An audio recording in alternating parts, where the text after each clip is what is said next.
Hello friends, data compression lecture series में आज का हमारा टॉपिक है rice code. Exam point of view से राइस कोड बहुत ही इंपॉर्टेंट है। ओके, तो सबसे पहले हम ये देख लेते हैं राइस कोड क्या होता है और इसको कैलकुलेट करने के लिए हमारे पास बेसिक स्टेप्स क्या होते हैं। ओके, तो first point, it is also called adaptive Golomb code. Last lecture में हमने गोलम कोड पढ़ा था। ओके, उसी का एक्सटेंशन है adaptive Golomb code. Okay, next, it is a sequence of non negative integer. Okay, is divided into blocks. Basically इसमें क्या है कि जब लास्ट में जब हम कोड निकालते हैं तो वहाँ मुझे नॉन नेगेटिव इंटीजर की सीरीज़ मिलती है जिसको बेसिकली हम ब्लॉक्स में डिवाइड करते हैं अकॉर्डिंग टू क्वेश्चन। जो भी हमारा क्वेश्चन में गिवन होगा उसके अकॉर्डिंग इसको ब्लॉक में हम डिवाइड करेंगे। ओके, थर्ड पॉइंट क्या है, blocks are encoded using one of several options most of which are a form of Golomb code. Okay, तो सेवरल ऑप्शन का मतलब क्या है कि हो सकता है वो वन स्प्लिट में हो, वन स्प्लिट ऑप्शन हो, या फिर टू स्प्लिट हो, या फिर थ्री स्प्लिट हो। ठीक है, जो भी आपके क्वेश्चन में दिया होगा उसके अकॉर्डिंग उसको हम इनकोड करेंगे इस फॉर्म में लेके कि वन स्प्लिट के फॉर्म में हमें इनकोड करना है, टू के या थ्री के। ठीक है, तो बेसिकली ये गोलम कोड से काफ़ी कुछ सिमिलर है। जैसे गोलम कोड में हम करते थे, कुछ हद तक हम वही काम इसमें भी करेंगे। ठीक है, तो पहले इसका बेसिक स्टेप्स हम जान लेते हैं। बेसिक स्टेप्स क्या है, तो पहला step, if sequence is Y I. अगर आपको ये सीक्वेंस दिया हुआ है, नंबर्स का सीक्वेंस दिया हुआ है, तो सबसे पहले आप क्या करेंगे, to generate a prediction value. ठीक है, to generate a prediction value. For example मान लेते हैं एक सीरीज़ हमारे पास 2, 3, 4, 5। ठीक है, तो हर एक नंबर के लिए मुझे क्या करना है, एक प्रिडिक्शन वैल्यू जनरेट करना है। ठीक है, तो प्रिडिक्शन वैल्यू क्या होता है, प्रीवियस वैल्यू को हम प्रिडिक्शन वैल्यू सपोज कर लेते हैं। अगर क्वेश्चन में गिवन नहीं है तो हम हमेशा क्या करेंगे, प्रीवियस वैल्यू को एज ए प्रिडिक्शन वैल्यू लेंगे। ठीक है, तो वाई कैप इक्वल्स टू क्या हो जाएगा, Y I minus one. For example यहाँ पे 3 का प्रिडिक्शन वैल्यू क्या हो जाएगा, 2। 4 का प्रिडिक्शन वैल्यू क्या हो जाएगा, 3। 5 का प्रिडिक्शन वैल्यू क्या हो जाएगा, 4। अब रहा 2 हमारा क्या पहला एलिमेंट है, तो हम अगर क्वेश्चन में गिवन है कि फर्स्ट एलिमेंट का प्रिडिक्शन वैल्यू क्या है तो ठीक है, अदरवाइज गिवन नहीं है तो हम ऑलवेज उसको क्या लेंगे, 0। यानी 2 का प्रिडिक्शन वैल्यू क्या हो जाएगा, 0। ओके, नेक्स्ट सेकेंड स्टेप में हम क्या करेंगे, to calculate the difference between Y I and Y I cap. यानी हम डी आई की वैल्यू निकालेंगे। कैसे निकालेंगे, जो हमें सीक्वेंस में वैल्यू दिया हुआ है, ओके, और जो हमारी प्रिडिक्शन वैल्यू आई है, दोनों का डिफरेंस निकाल लेंगे। अभी इस एग्जांपल के लिए सीक्वेंस क्या था हमारा, 2, 3, 4, 5। ओके, और हमारा प्रिडिक्शन वैल्यू क्या था, 2 हमारा फर्स्ट एलिमेंट था, तो 2 का प्रिडिक्शन वैल्यू 0 हो जाएगा, 3 का प्रिडिक्शन वैल्यू 2 हो जाएगा, 4 का प्रिडिक्शन वैल्यू 3 और 5 का 4। तो इन्हीं दोनों का मुझे डिफरेंस निकालना है। तो डिफरेंस निकालूंगा तो क्या हो जाएगा, 2 माइनस 0 2, 3 माइनस 2 1, 4 माइनस 3 1, 5 माइनस 4 1। तो बेसिकली क्या है, डी वाई क्या है कि हमारी जो ओरिजिनल वैल्यू है उसमें से हम प्रिडिक्शन वैल्यू को माइनस कर देंगे। ठीक है, इसमें एक चीज़ और ध्यान रखेंगे। ध्यान क्या मतलब, बेसिकली होता क्या है, अगर डी आई की वैल्यू स्मॉल आती है इसका मतलब हमारा प्रिडिक्शन वैल्यू अच्छा है। अगर डी आई की वैल्यू बड़ी आती है इसका मतलब हमारा प्रिडिक्शन वैल्यू खराब है। If di is small in magnitude, then prediction is good. If di is large in magnitude, then prediction is bad. Okay. Next step है हमारा to calculate the T I. T I calculate करने के लिए formula क्या है, T I equals to minimum of Y max minus Y cap comma Y cap minus Y minimum. ये Y max क्या है, वाई मैक्स का मतलब है largest value in given sequence including Y cap. It means ये हमारा sequence दिया हुआ था, यानी ये था हमारा वाई और ये हमने प्रिडिक्शन वैल्यू निकाला था वाई कैप। ठीक है, तो इन दोनों में जो सबसे बड़ी वैल्यू होगी वही होगा वाई मैक्स। ये लिखा हुआ largest value in given sequence including Y I cap. ठीक है, तो यहाँ पे हमारा वाई मैक्स क्या हो जाएगा, अगर इसकी बात करें तो वाई मैक्स हमारा क्या हो जाएगा, 5। क्योंकि अगर इन दोनों सीरीज़ को देखें तो सबसे बड़ी वैल्यू क्या है 5, ठीक है। दूसरा चीज़ y मिनिमम, y मिनिमम क्या, minimum value in given sequence including y cap, y i cap, ठीक है। इन दोनों सीक्वेंसों में जो सबसे मिनिमम वैल्यू होगी तो y मिनिमम क्या हो जाएगा 0।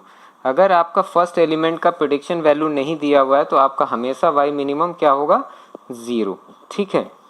और y कैप आपका पर्टिकुलर एलिमेंट का y कैप आप ऑलरेडी निकाल ही चुके रहोगे तो उसमें से माइनस कर देना, ठीक है। तो हमें ti की वैल्यू निकल आएगी, ओके। यहाँ पे i होगा।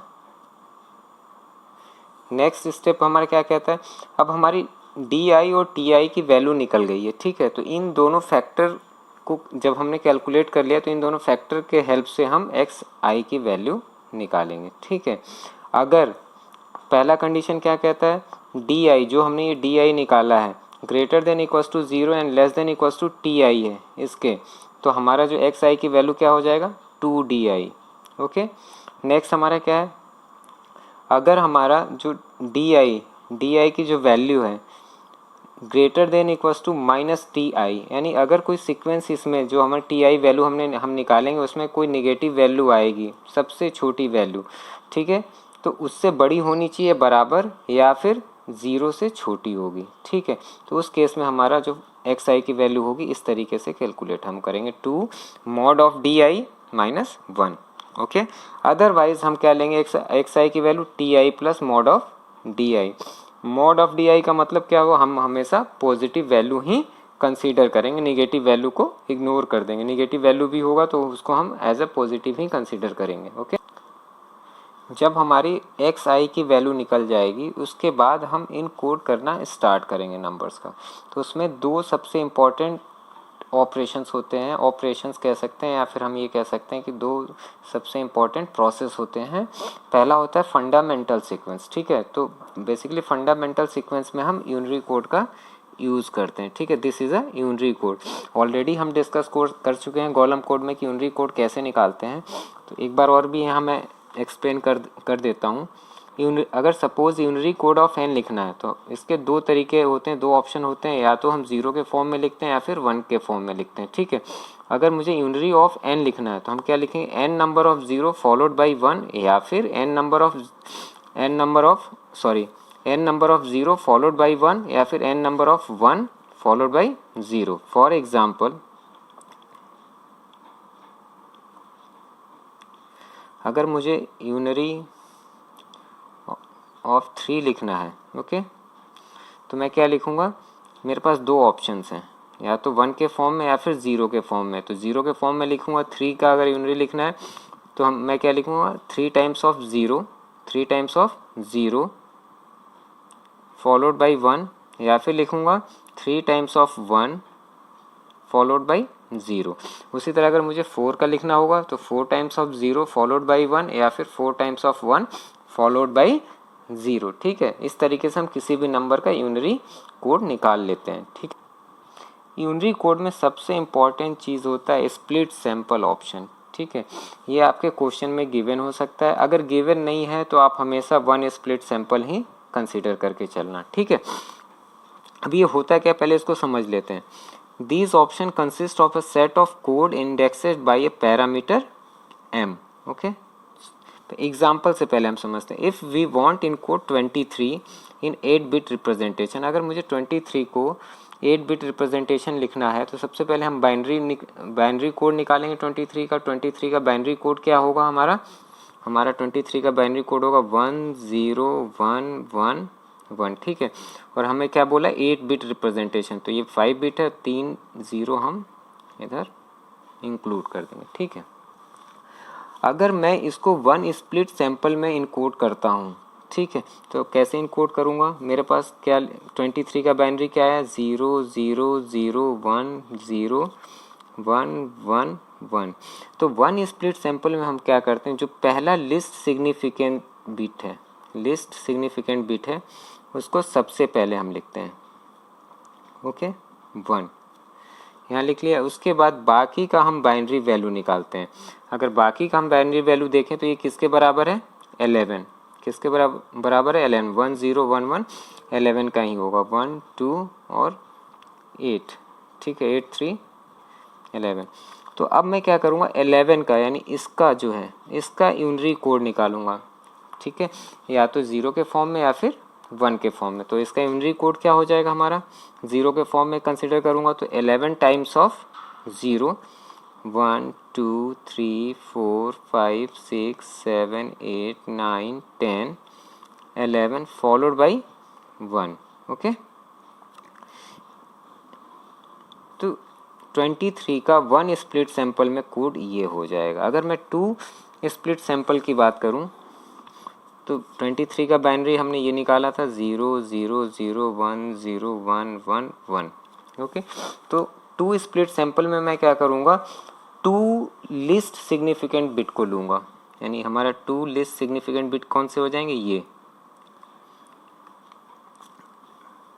इसको मैं सबसे स्टार्टिंग में लिख लूँगा, ठीक है।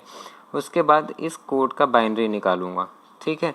तो इसका बाइनरी कितना हो जाएगा हमारा, इसका बाइनरी हो जाएगा, तो इसकी वैल्यू आ जाएगी 5, ठीक है। तो 5 का जब यूनरी कोड मैं निकालूंगा तो क्या लिखूँगा, 5 टाइम्स 0 फॉलोड बाई 1, यानी 1 2 3 4 5 आ जाएगा हमारा 1, ठीक है। तो 2 स्प्लिट सैंपल में 23 का कोड क्या हो जाएगा, ये हो जाएगा। अगर हम 3 स्प्लिट सैंपल की बात करें तो 23 को हम कैसे लिख सकते हैं,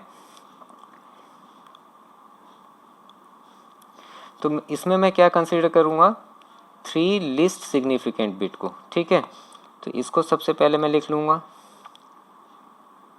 ठीक है, और बाकी का मैं बाइनरी कोड निकालूंगा। तो ये किसके इक्विवेलेंट होगा, 2 के, किसके इक्विवेलेंट होगा, 2 के, ठीक है। तो मैं यहाँ पे इसका यूनरी कोड क्या हो जाएगा 2 का, 2 times of 0 followed by 1, okay. तो इस तरीके से हम स्प्लिट सैंपल में इनकोड करते हैं। अगर 1 स्प्लिट सैंपल की बात करूँगा तो मैं क्या कंसीडर करूँगा, 1 लीस्ट सिग्निफिकेंट बिट को सबसे पहले लिखूँगा। अगर 2 स्प्लिट सैंपल की बात करूँगा तो 2 लिस्ट सिग्निफिकेंट बिट को सबसे पहले लिखूँगा। 3 की बात करूँगा तो 3 पहले लिखूँगा, ठीक है। उसके बाद जो भी हमारा बाइनरी कोड बचेगा उसका मैं डेसिमल वैल्यू निकालूंगा और उस डेसिमल वैल्यू का यूनरी कोड लिखूंगा, ओके। तो इस तरीके से हम राइस कोड फाइंड आउट करते हैं। होप्स हो कि आपको ये समझ में आया होगा। अगले लेक्चर में हम इसका न्यूमेरिकल सॉल्व करेंगे। अगर आपको ये स्प्लिट सैंपल ऑप्शन समझ में आया होगा या फिर जो भी इसका स्टेप्स समझ में आया होगा तो लाइक, सब्सक्राइब और कमेंट ज़रूर करें।